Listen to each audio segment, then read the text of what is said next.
Good morning. This is Danny Daniels. Today is July 2nd. Yay, it's the month of July. Happy birthday to everybody whose birthday is today, and congratulations to all of those celebrating special events. Hope you make today memorable.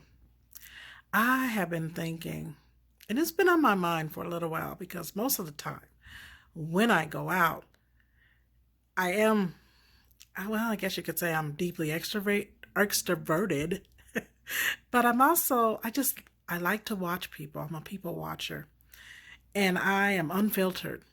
So I'm not afraid to go in any type of conversation, sexual, political, spiritual, whatever. I engage because that's what I think you should do.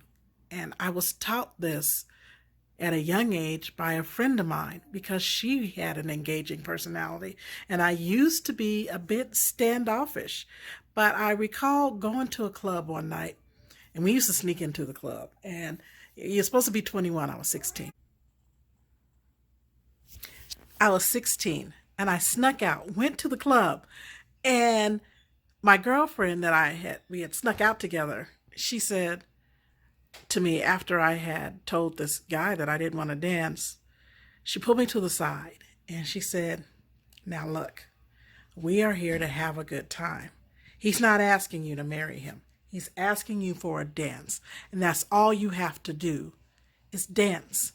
That's why we came. So when someone asks you to dance, you dance." And I let that sit on my spirit, and that's who I became. It's not that serious. If somebody asks you something, you don't have to be a snob. You don't have to be rude. I mean, if you don't feel like dancing, sure, fine, say no. But you don't have to snob people. You can just dance. So I do that. Unfortunately, quick side note here.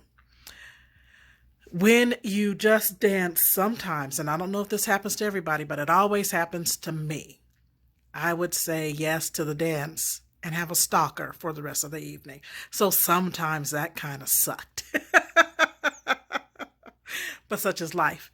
Anyway, I like to watch people. I like to listen to people, and I like to be engaged. And sometimes people think, I don't know what people think, but they sometimes tell me that I'm kind of difficult to figure out. And I think I'm pretty darn easy. If I'm quiet, I'm just observant. I don't have to talk all the time. And because I talk a lot, people think, "Oh, what's wrong with you? Are you sad?" No, I'm learning. Hello. But this is what I've observed a lot, too often, when I'm with groups of people in social gathering. Judgment all the time. And this is probably why a lot of people don't talk, and a lot of people have a brick wall built up because they've been judged too often, especially when it comes to sexual conversations.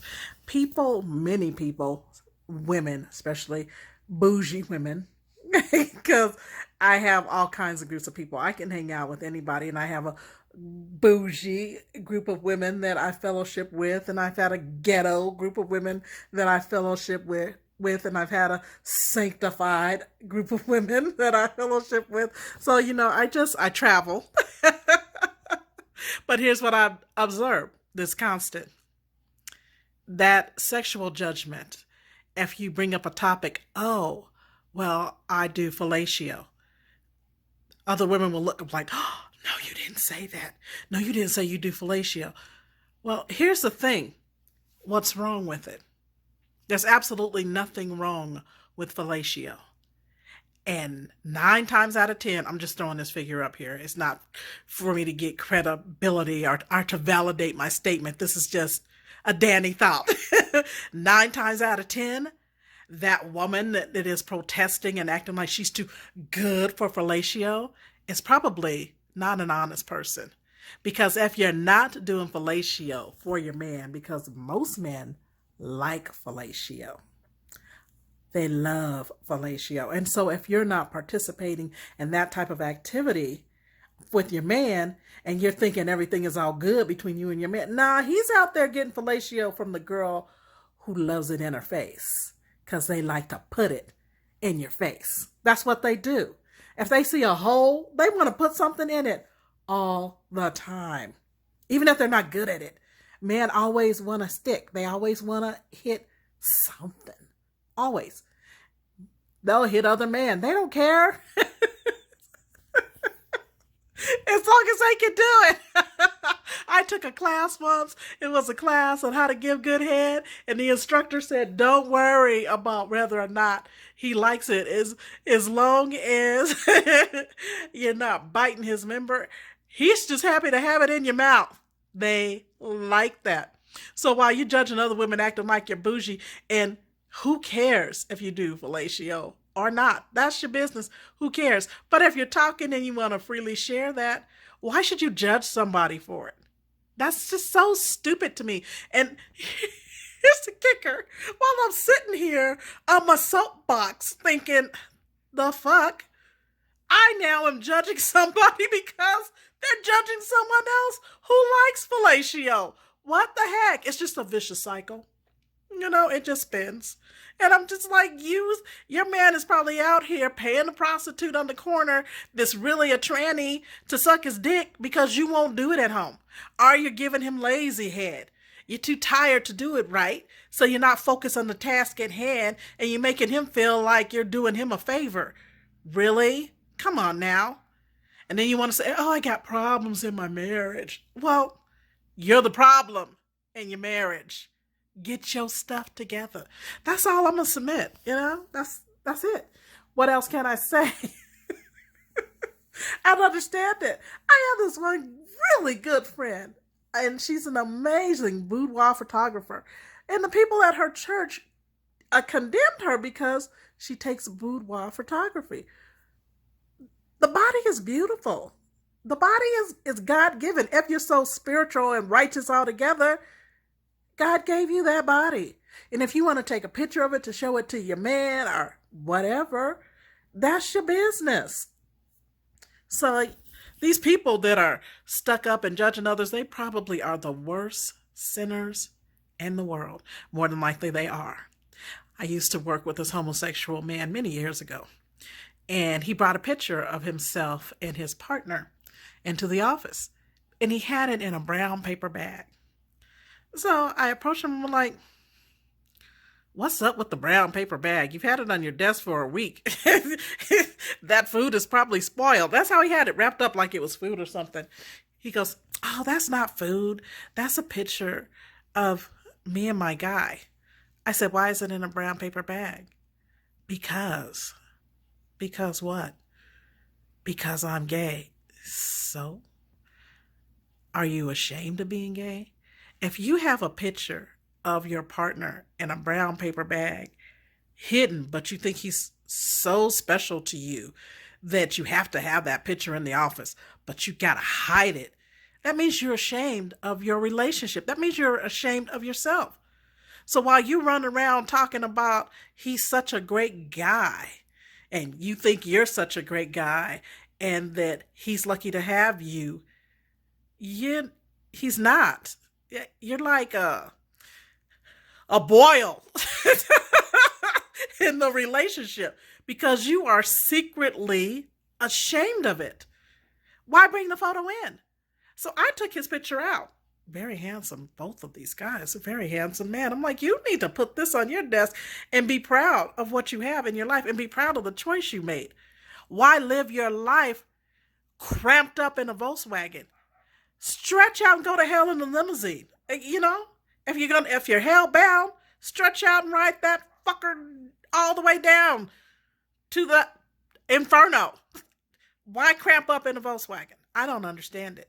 So if a person looks at me and they're like, oh, she's a sinner because she just openly says that she does fellatio and likes it and loves it, she's going to hell. Well, you probably are too. So, see you there. But I am not hellbound as far as I can tell. As far as I'm concerned, just because somebody else wants to condemn you does not make you condemned. God is for you, who can be against you? I think a lot of people are going to have their sacred cows kicked over when and if they ever make it to heaven to see who's really there. And I can't live my life concerned about who's going to make it in. Because I'm going to get on this soapbox for just a quick second and then I'm going to jump out because this is how pompous and arrogant I am. If you say you believe in God and God is a loving God as far as you know, and God is a righteous God as far as you know, and you hate a person because of the color of their skin, what makes you think you're getting in? Think about it. I mean, because a horse is a horse, and there's all kinds of different breeds. It's still a horse. And one isn't better than the other. They function in different ways. One might be better off than another because one might be in paradise because they have plentiful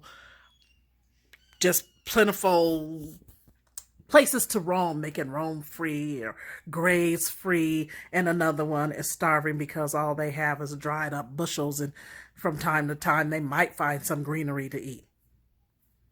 A horse is still a horse. So all I'm submitting is, do you live your best life? And why be afraid of sex?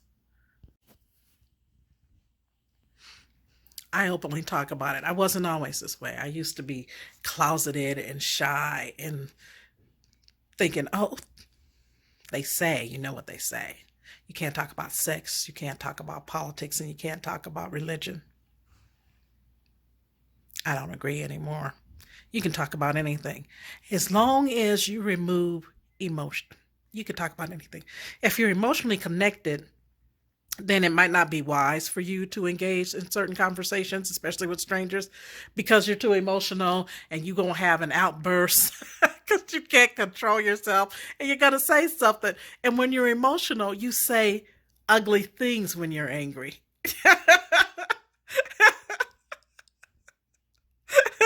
And you might slip up and holler out something you don't want nobody to know is inside you.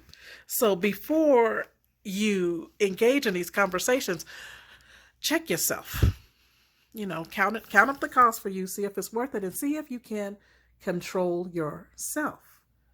I like to debate. I'm not the best debater in the world, but I like having debates because there's more than one way to skin a cat. There's more than one way to interpret a subject.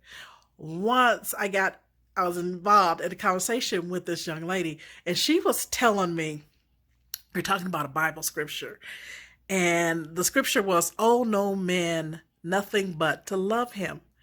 And I took from that to mean that you need to love others, period. If you're going to give anybody anything, love them. We owe that to one another, to just love one another. And that's how I carried myself. But she interpreted it as financial. No, it means that you don't borrow money from anybody so that you never owe anybody anything. And I'm like, okay, that doesn't make sense to me, because to say that it's all about financial, oh, no man, nothing but to love him. You don't borrow from everybody readily. I don't understand that. So to me, we all have a debt. It's a constant debt that we owe it to one another to show love. So she wanted to argue me down really, really hard. And I said, okay, wait, hold on. Because I was getting angry. She was getting angry. And I'm like, okay, wait a minute.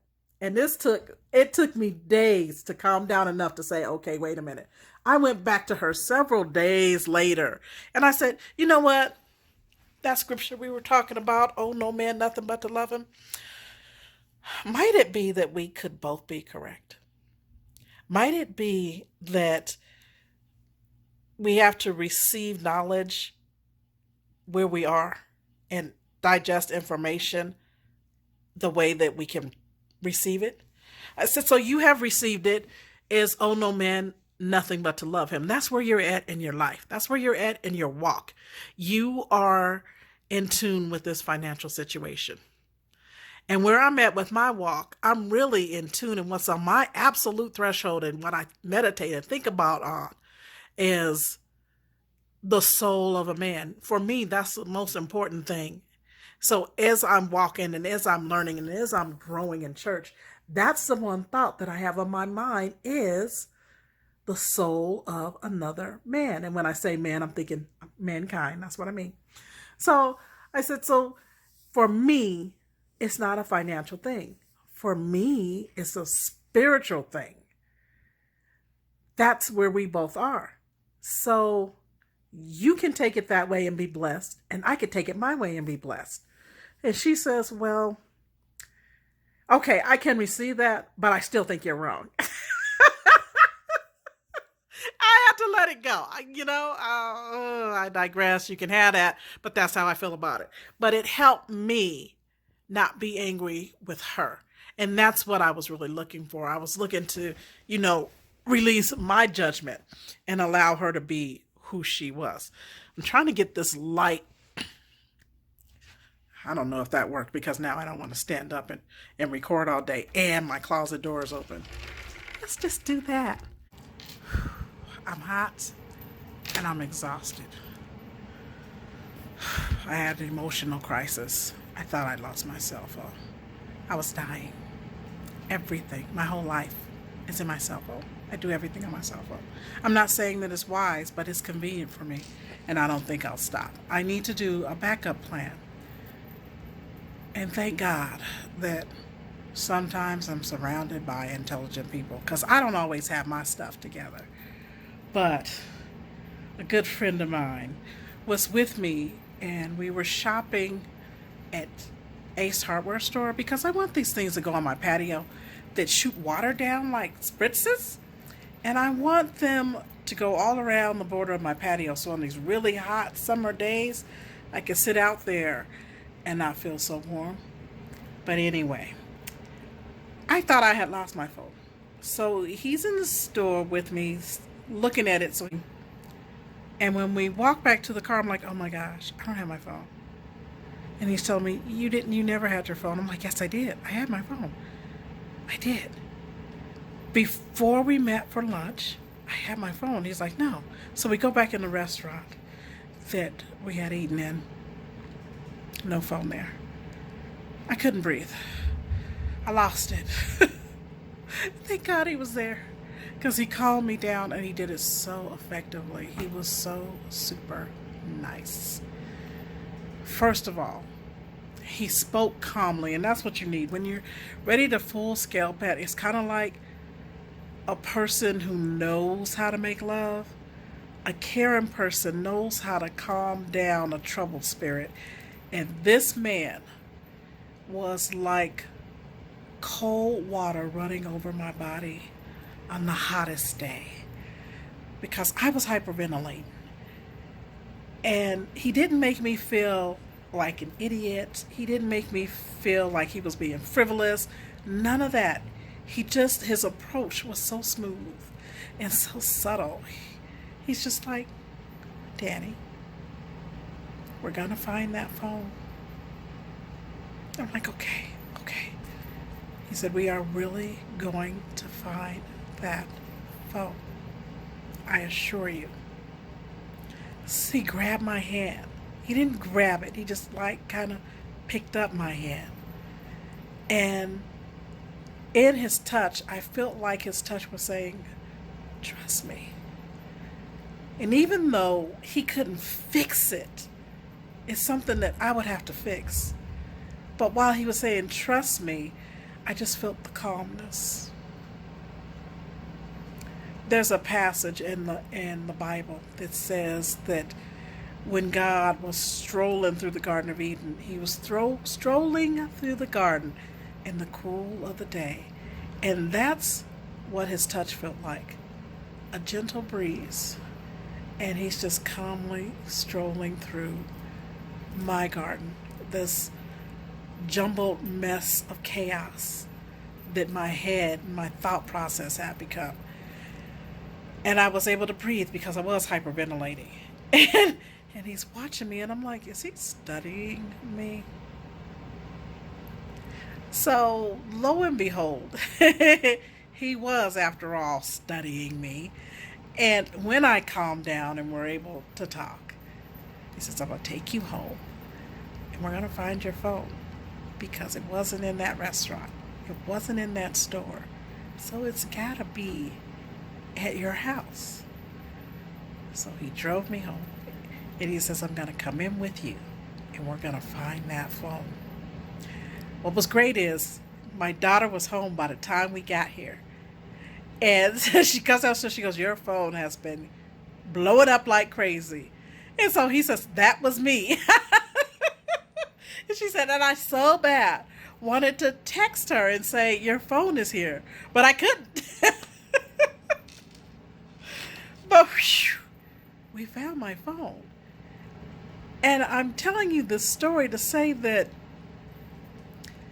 that was a type of intimacy that you don't recognize when somebody's giving it to you because you're too busy panicking. But I was happy because I did cry once I got home and found my phone. And my daughter's like, why are you crying? I'm crying because he was so nice to me, Ruth.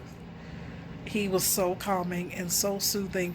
And the women in the restaurant were so calming. One of the ladies said, maybe that text message you think you read at the table, you read it at home. Because your phone serves nobody no purpose. Only you. It's not good to anybody else. And it is so true. And in this particular area that we were at, it's not typical for anybody to see a phone and not turn it in. They would turn it in because that's just what people in this area would do. And the lady, that she didn't speak too much English, but she spoke a little bit, she kept trying to tell me there was no phone on the table. And I said, I know, and I believe you, and I know that you feel uncomfortable because I've lost my phone here and I'm offering a reward, but I believe you. They were soothing too. The whole experience for me, for as horrific as it could possibly have been, it was so soothing. And it really was like good sex. And good sex is soothing. And this experience, the way he just spoke over me, calmed my spirit down like that. Whew. That's a beautiful thing. Yeah. All right, so now I got to go secure the bag. I want to thank you for your time. I hope you're having a blessed day. I'm Danny Daniels. I'm going to get up here. I'm going to do the darn thing. Y'all be good. I'm going to holler later.